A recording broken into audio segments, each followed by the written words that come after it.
Hey friend, please subscribe. 1 second for you. Big deal for me. The waiter had just poured my second glass of Cabernet when Kara raised hers like she was hosting the damn Oscars. To freedom, independence, she said, smiling wide, and finally being done with disappointments.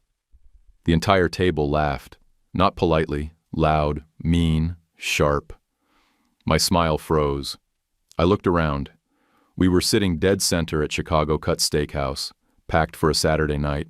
Every face at our table, her family, their smirking friends, was already watching me like they'd rehearsed it. Then Kara handed me a small box, wrapped in silver foil. Real dramatic. I opened it.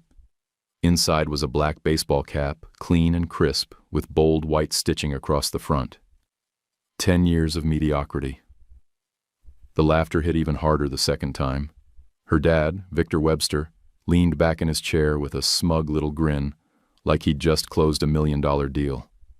"That's a limited edition, Rick," he said. "Custom made." Kara's mom, Elaine, was dabbing at her eyes from laughing. He really didn't see it coming. I didn't say a word. Couldn't. My ears were ringing. I looked at Kara, my wife of 10 years, and she just grinned and sipped her wine.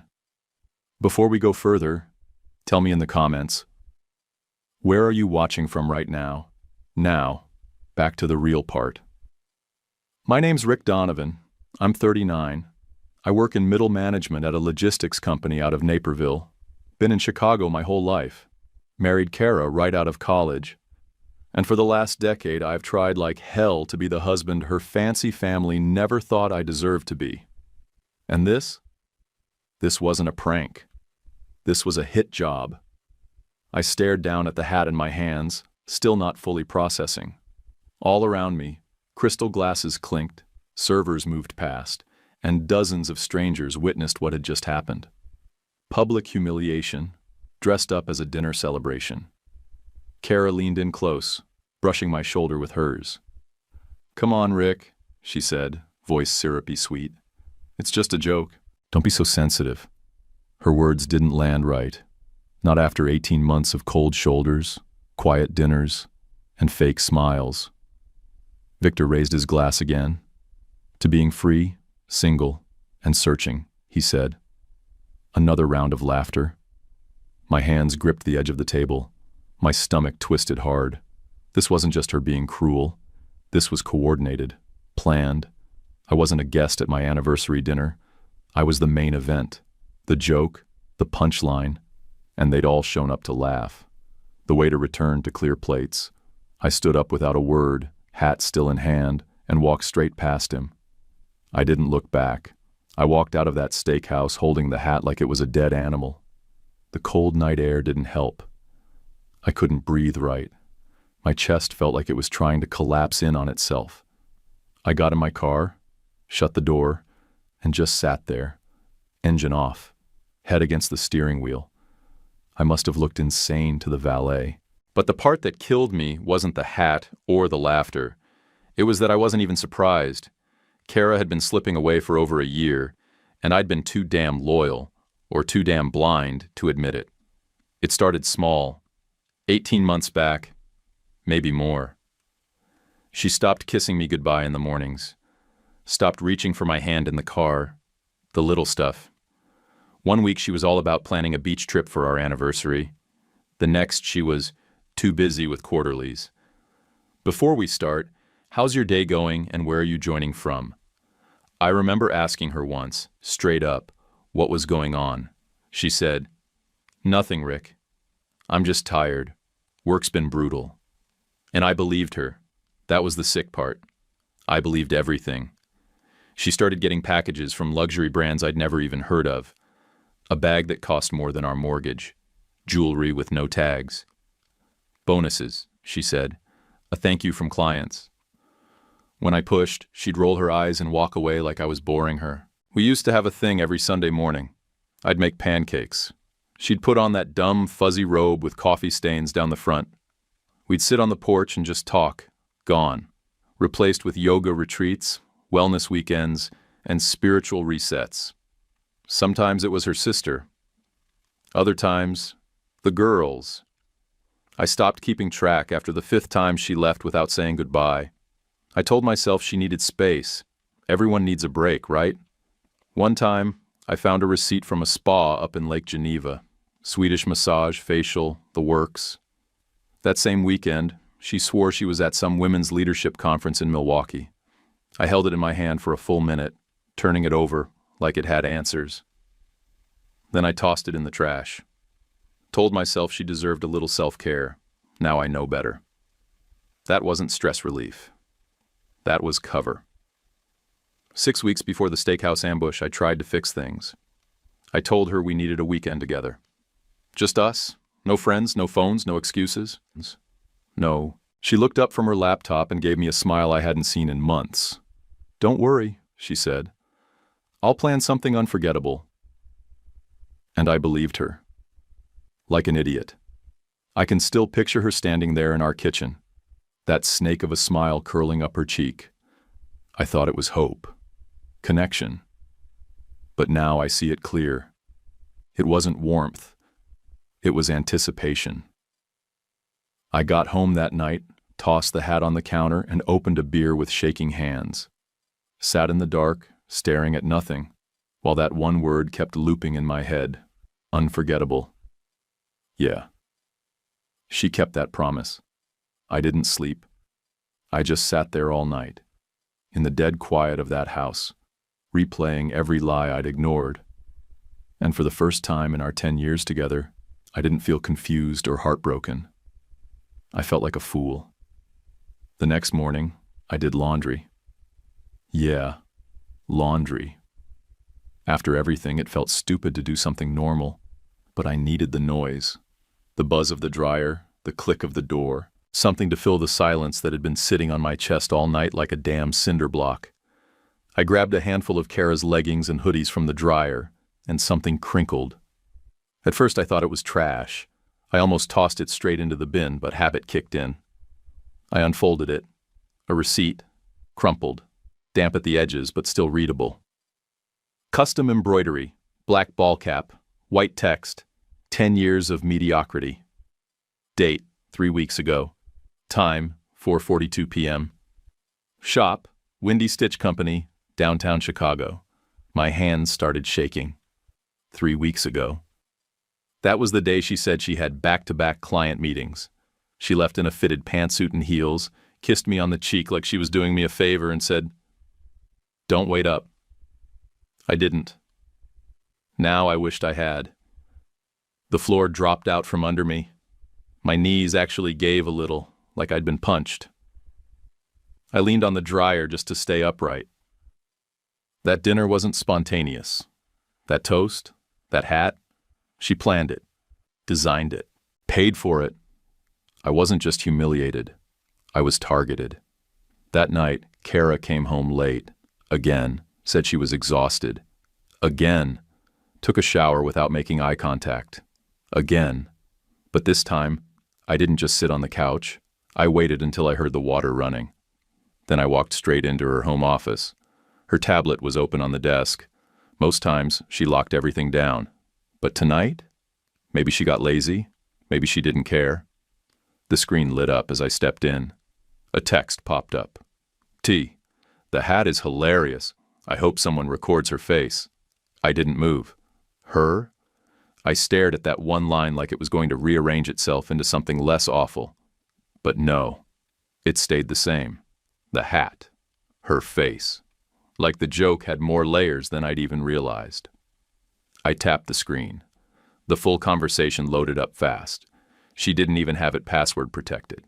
"T, you're really doing it, huh?" Kara, he'll play dumb like always, but it's time.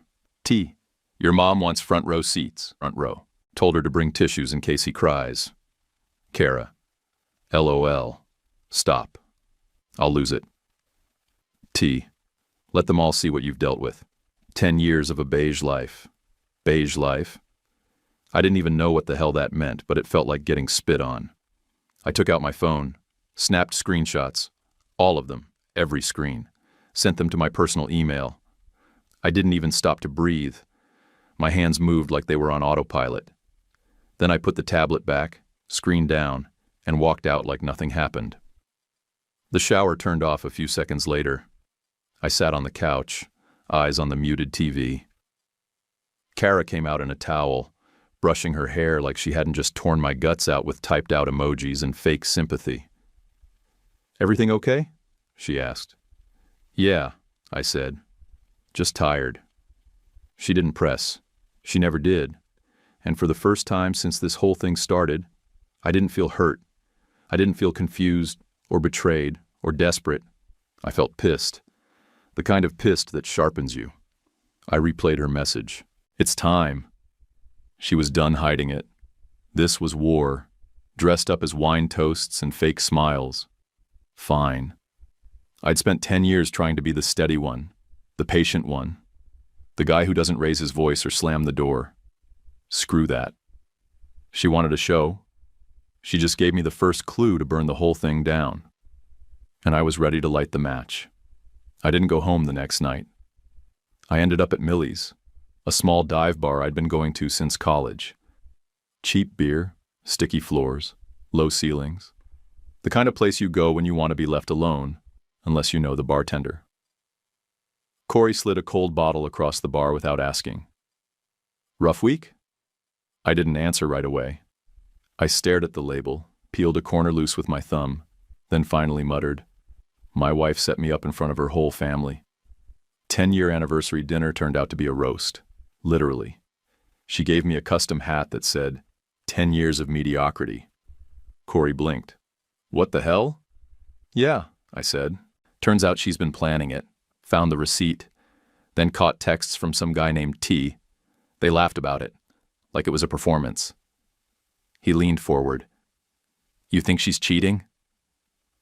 "I don't know," I said, though my gut had already moved past thinking and straight into knowing.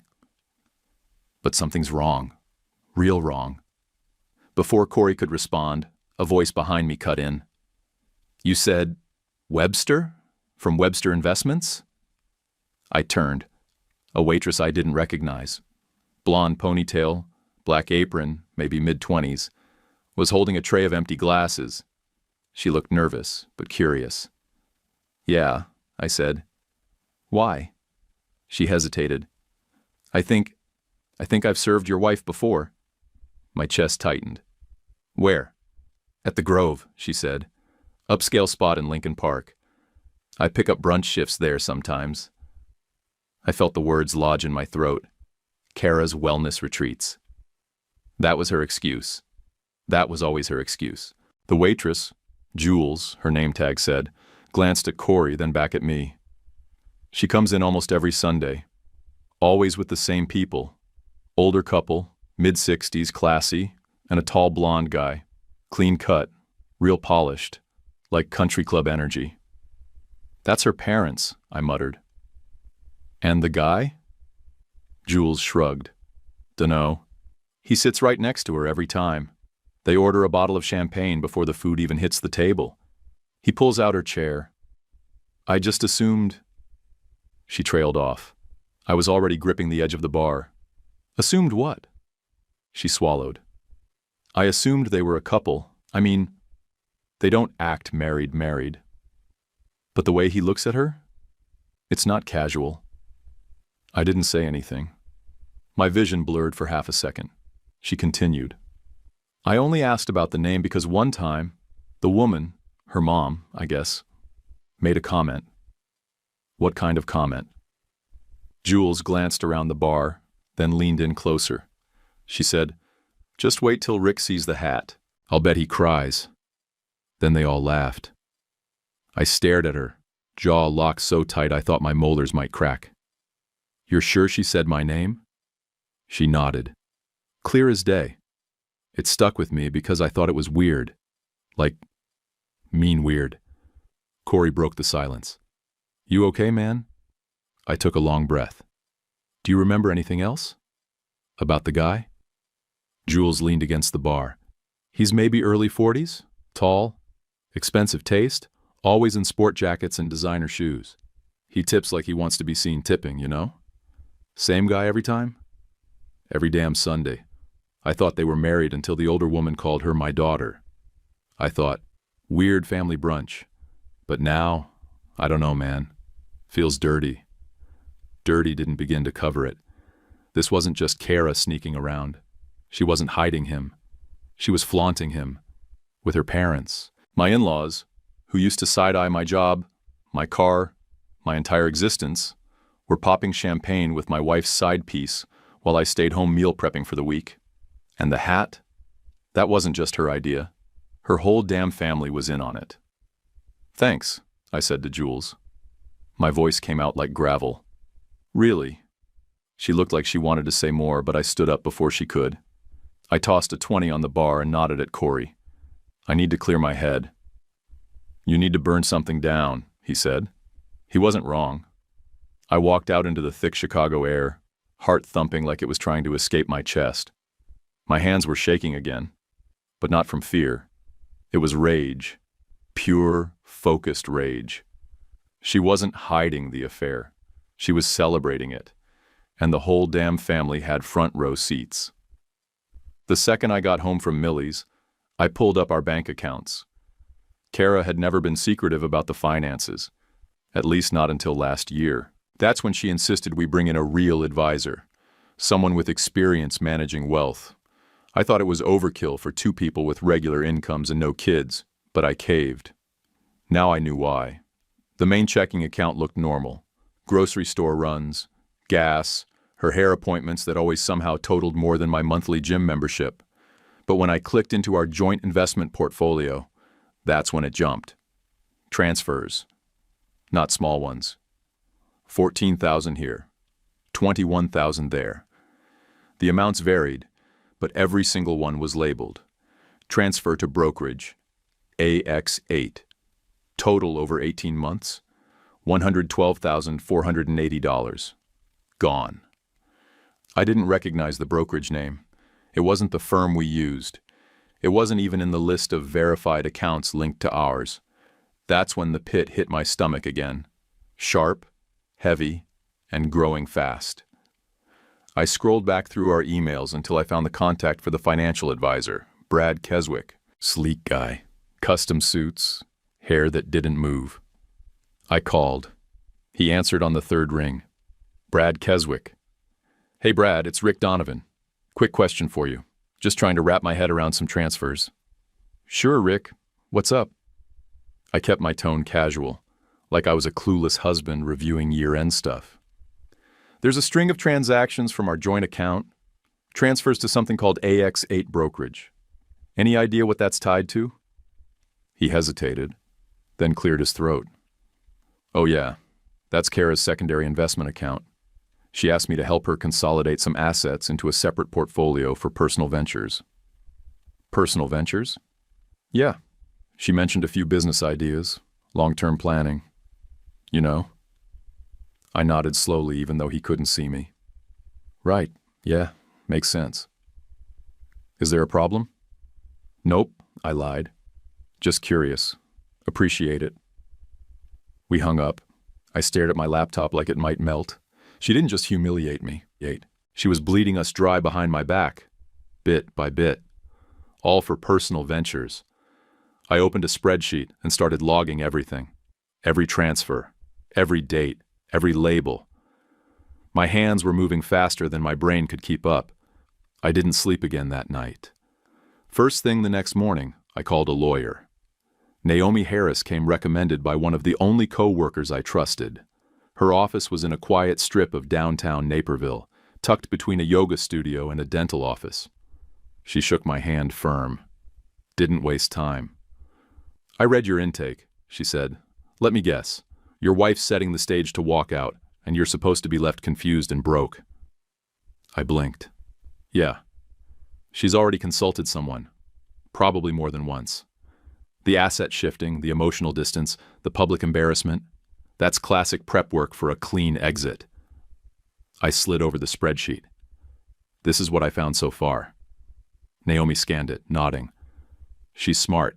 Not sloppy, but not subtle either. She wanted you to notice. Just not fast enough to stop her. I felt heat rise in my neck. She's moved over $100,000. Naomi raised an eyebrow. And that's what you've caught. Who knows what's under her name alone? You've got to move before she does. How? You open a separate account.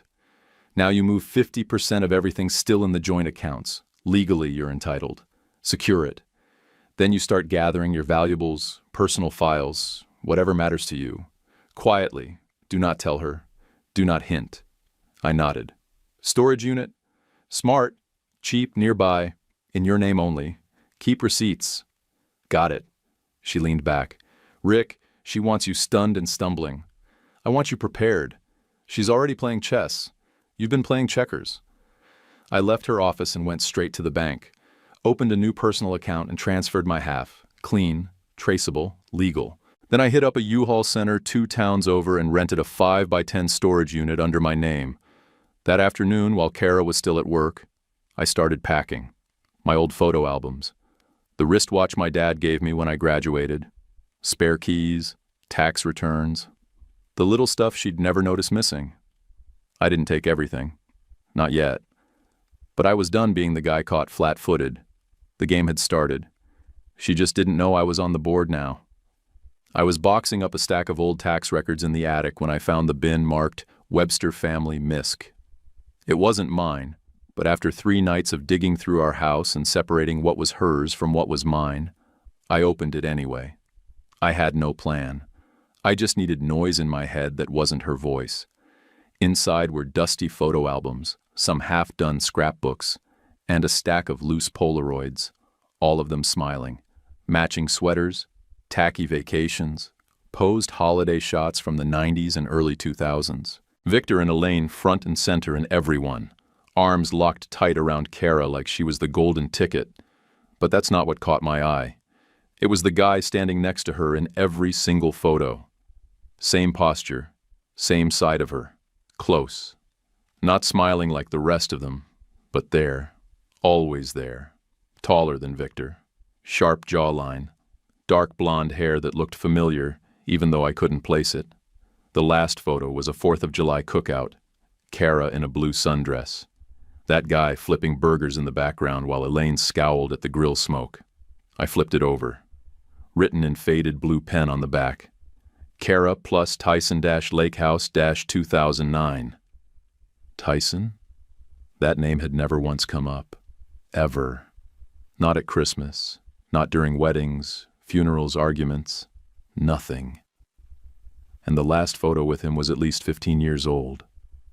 I stuffed a few of the pictures into a manila folder and brought them downstairs. Then I did what I swore I wouldn't do again. I showed up to one of the Webster's charity events. It was at some art gallery in River North. Suits, hors d'oeuvres, fake laughter, and a silent auction full of overpriced garbage. I stuck to the back, hands in my pockets, scanning for the one person who didn't avoid me at these things. Kara's uncle, Danny. He was Victor's younger brother. Black sheep of the family. Wore corduroy jackets, drank bourbon, and never pretended to like me. I found him at the bar. He raised an eyebrow when he saw me. Well, hell. Didn't think I'd see you here. I need 5 minutes, I said. That's it. He sipped his drink. Make it 3. I handed him the folder. He opened it, glanced at the photos, and exhaled through his nose like he'd been holding something in for a long time. Where'd you find these? Attic. I didn't even know he existed. He looked around. Lowered his voice. Name's Tyson Webster, half-brother. Victor's first son. I blinked. First? Before Elaine. Long story short, Victor knocked up a paralegal back when the firm was still growing. They settled out of court, but he paid for the kid's school, tried to keep up appearances.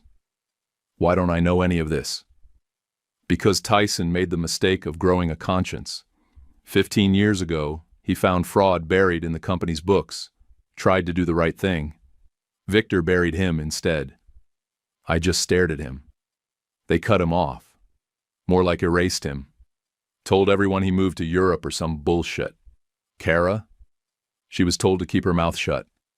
They sent her to law school the next year and doubled down on her being the perfect heir. I looked down at the photo again. Kara was smiling in it. The kind of smile I hadn't seen since our 3rd anniversary. Where is he now? Phoenix. Changed his name.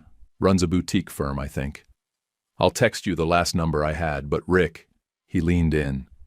Don't expect a warm welcome. That family broke him. I didn't. Still, 2 days later, I was on a flight to Arizona. I sat in the parking lot of a modest office park for almost 10 minutes before going in. No fancy building. No golden nameplates. Just a plain sign that read, Whitmore Financial Group. I asked for Tyson Webster. The receptionist raised an eyebrow. You mean Mr. Whitmore?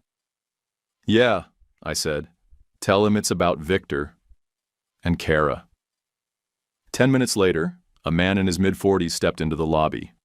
He had the same jawline, the same sharp features from the photos, but his eyes? Different, worn, watchful. I'm Rick Donovan, I said, Kara's husband, soon-to-be ex. He didn't shake my hand, but he nodded. Come on back. We sat across from each other in a small office lined with dusty books and one half-dead plant. I found your name in some old photos, I told him.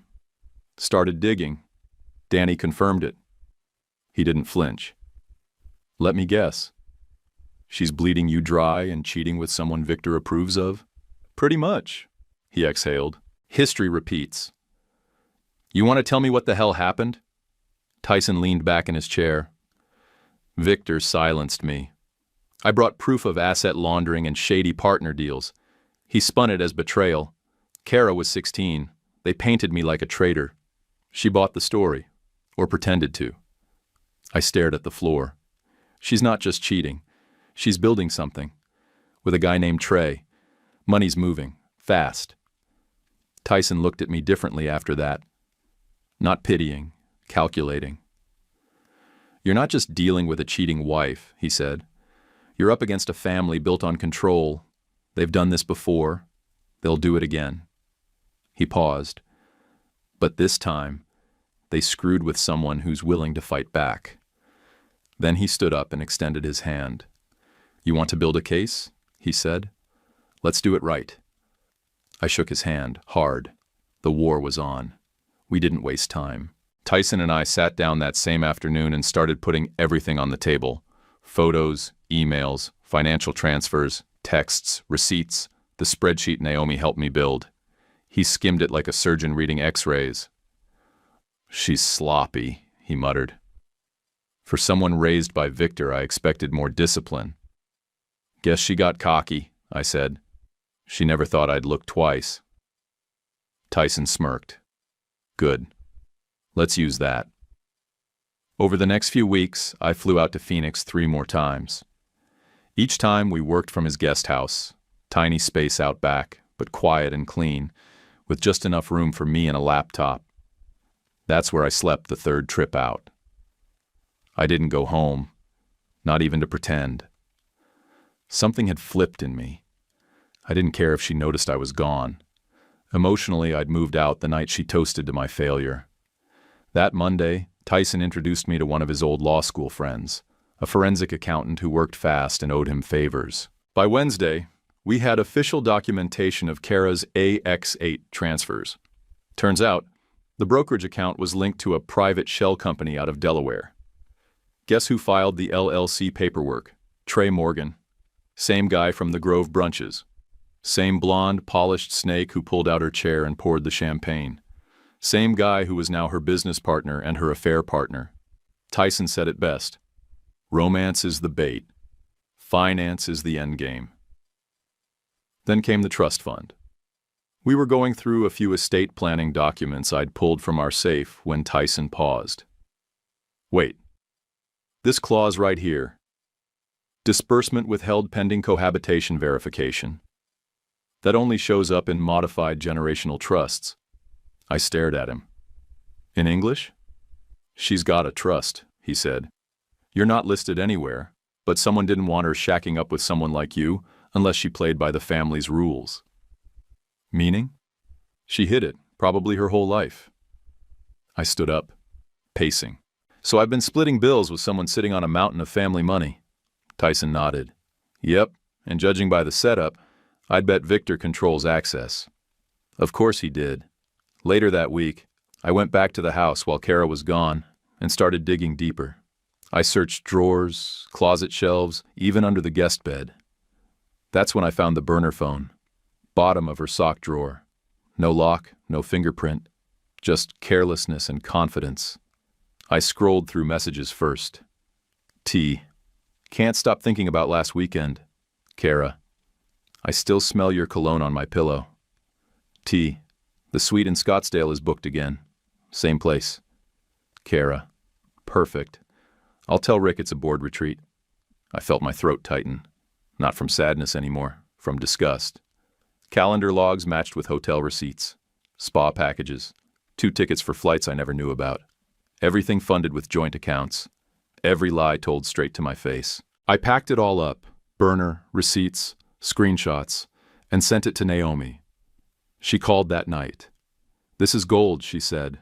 We can prove misuse of marital funds. Travel, lodging, everything tied to someone she's romantically involved with. Is that enough to build leverage? Oh, we're beyond leverage. We're building a damn cannon. Naomi started prepping a full financial disclosure and the surprise divorce filing. Tyson helped her tighten the strategy. He knew exactly how Victor's lawyers would think.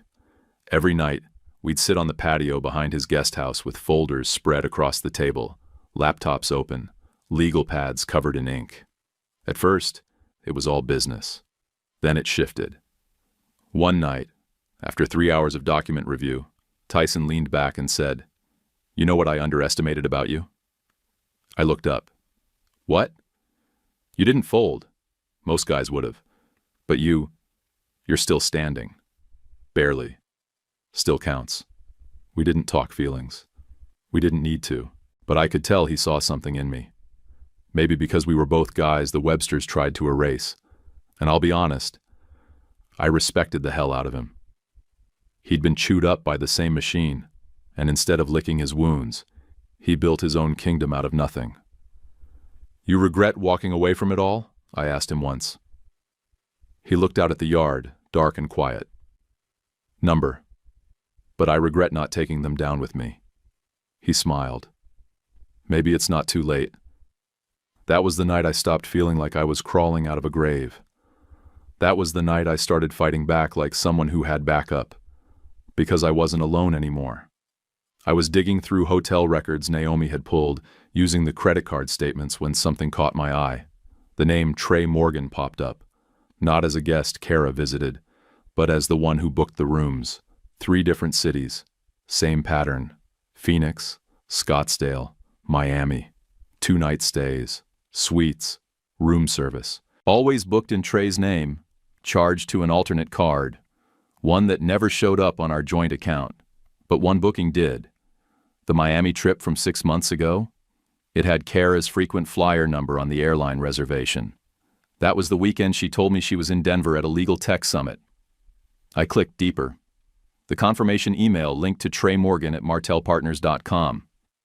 I pulled up my laptop and ran a public records search on Martel Partners. LLC, formed in 2019. Multiple shell subsidiaries. Legal address listed as a strip office park in Tampa. But the registered agent? Webster Holdings Limited. My stomach flipped. I cross-referenced the names.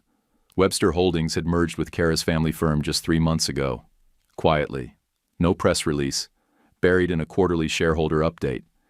They were laundering the relationship through business ties. The affair wasn't just emotional.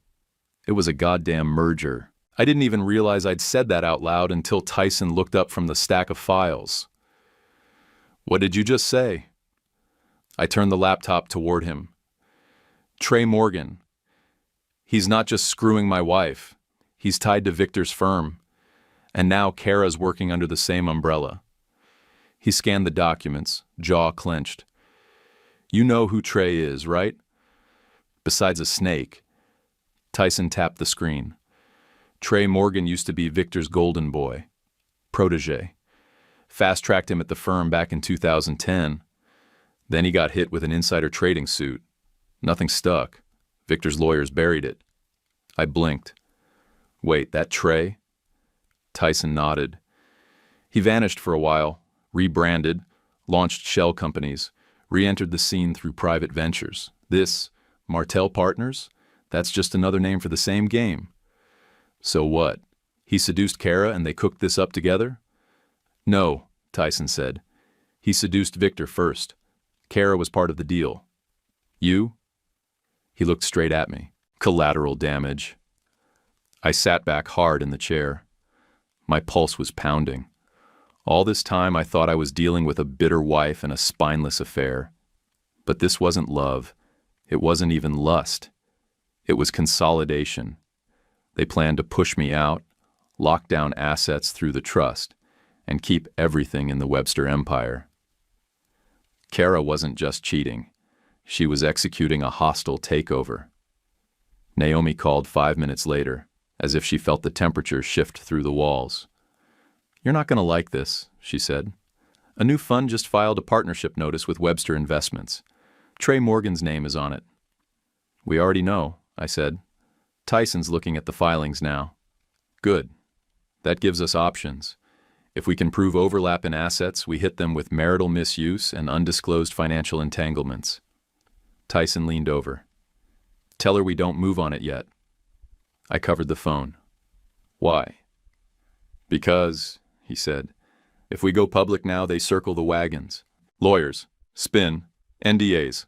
Let's time it right. I got back on the line. Naomi, hold the trigger. Tyson has a plan. I'm listening. Tyson took the phone. We let Rick make his move. File. Disclose. Go first. Once they react, then we leak. Quietly. Back channels. Maybe even ex-employees. Let the rumors swirl. Let the Websters eat each other alive trying to plug the holes. He paused. Rick doesn't need to win in court. He needs them to destroy themselves. I looked at him, a little stunned. You really think that'll work? He handed me back the phone. It already is. They just don't know it yet. That night I couldn't sleep. I sat in the guest house staring at the burner phone Kara thought she'd hidden. Her text to Trey read like fantasy. Mine read like evidence. When are we free? After the trip, I'll talk to my lawyer. He'll fold like always. She didn't think I'd fight back. She thought I'd roll over, disappear into a bottle, maybe beg for crumbs while she rewrote the story. But she miscalculated. She forgot that even pawns can tip a board if you play 'em right. And with Tyson and Naomi on my side, I wasn't playing by their rules anymore. The invitation came by email, as fake formal as the people who sent it. Webster family private dinner, celebrating partnership and milestones. No names, no details, just a date, a time, and a dress code. Black tie. I replied yes, short and clean. Kara wouldn't see it coming. She'd think I was crawling back, playing the dumb, loyal husband who couldn't take a hint. I showed up 10 minutes early, sharp as hell, dark tailored suit, clean shave, confidence I didn't have the last time they threw a party for my humiliation. The restaurant was rented out, some exclusive spot in downtown Chicago with candlelit tables and polished floors that made your footsteps echo. I spotted Tyson first. He was already seated across the room, surrounded by 3 guests in sleek business attire, all quiet, all watching. Our eyes met. He gave the smallest nod. Victor waved me over with that smug grin he always wore when he thought he was winning. Elaine air-kissed my cheek like nothing had ever happened. Kara looked flawless, of course. Silver dress, tight smile, glass of champagne already in hand. Glad you came, she said. Didn't expect you to. I aimed a surprise, I said, keeping my tone light. Everyone took their seats. I kept the manila envelope flat on my lap, tucked under the napkin. Dinner started slow. Small talk, fake laughs. Kara's ring sparkled under the low lighting as she swirled her glass and waited to strike. Then it came. She stood up and raised her flute, voice carrying through the room. To new beginnings, she said with a grin. To shedding dead weight. To freedom. Soft chuckles around the table. Victor clinked his glass. Elaine dabbed her eyes like she was watching a Hallmark finale. I stood slowly. Mind if I say a few words? I asked. Kara shrugged. Be my guest. I looked around the table, locking eyes with each one of them. Thanks for the dinner, and the lies, and the betrayal dressed up as kindness. A few people stiffened. Kara froze. I pulled out the manila envelope and opened it, laying out the first page face up. A printout of every transfer Kara made to the AX8 brokerage. This is $112,000, I said. Marital assets. Shifted without consent. Victor leaned forward. Rick, I cut him off. Not done. I laid down the next page. Emails between Kara and Trey. Plans. Hotel bookings. Messages mocking me. One even joked about which toast would make me cry. Then the final set. Transfer documents linking Martell Partners to Webster Investments. Here's your merger, I said. Just not the one you expected. Gasps rippled across the table. One cousin dropped her fork. A server backed out of the room like he'd just walked in on a crime scene. Victor's face darkened. You don't know what you're doing. I stepped toward him, calm and clear. No, Victor, you don't. You taught your daughter how to lie, how to bury people, but you forgot to teach her how not to get caught. Elaine tried to chime in. Rick, this isn't the place. I turned to her. You made it the place when you laughed about a hat and hoped I'd cry. Then I nodded toward the entrance. The doors opened. Tyson walked in. The room went dead silent. Elaine's hand shot to her chest. He's dead to us! Tyson didn't flinch. Still alive enough to file a shareholder claim tomorrow morning? Expect discovery subpoenas by noon. Victor stood. You smug little bastard. Tyson held his ground. Tell that to the board. I looked back at Kara. Her face was pale now, eyes darting across the table like she wanted to disappear into the floor. Oh, I said almost casually. And the house? I pulled out the last envelope. Sold it. Closed last week. Moved out. I leaned forward, dropped it right in front of her. And filed already. Check your inbox. The whispers started instantly, around the table, down the hall, even from Tyson's table in the back. Kara didn't move. Couldn't. Her hand hovered above the envelope like she was afraid to touch it. I didn't wait for a reply. I buttoned my jacket, turned my back on the entire Webster family, and walked out. No goodbye, no second glance. Let them clean up their own mess. I walked out of that restaurant without looking back, the glass doors swinging closed behind me like the curtain on a bad play. Tyson was already outside, hands in his pockets, face calm, like he'd just closed a deal. Naomi stepped out seconds later, heels clicking behind me. No one said a word. The air hit me cold and sharp. I took the deepest breath I'd taken in years and finally exhaled. Behind me was a table full of snakes chewing each other's tails. And I was done feeding them. Footsteps came fast. Rick! Kara's voice cracked. She ran out onto the sidewalk, dress clinging to her, hair perfect, face wrecked. We can still fix this, she said, breath short. You don't have to do this. I didn't flinch. You already replaced me, I said. Now it's my turn. A yellow cab rolled up right on cue, like the city itself was ready to take me away from her. I opened the door, slid inside. Kara didn't move, just stood there, hands shaking, eyes wide, like it was my betrayal that broke something. I shut the door. Naomi tapped the roof. Tyson gave me a nod. The car pulled off. I didn't look back. The next few months moved fast. Tyson filed his shareholder claim, just like he said. Discovery hit hard. Board members got nervous. Investors pulled out. Clients jumped ship. The Websters scrambled. Publicly, they blamed each other. Quietly, they begged for NDAs and hush settlements. I didn't take a dime I wasn't owed. Didn't give a quote to a single reporter. I didn't need to. My silence was the headline.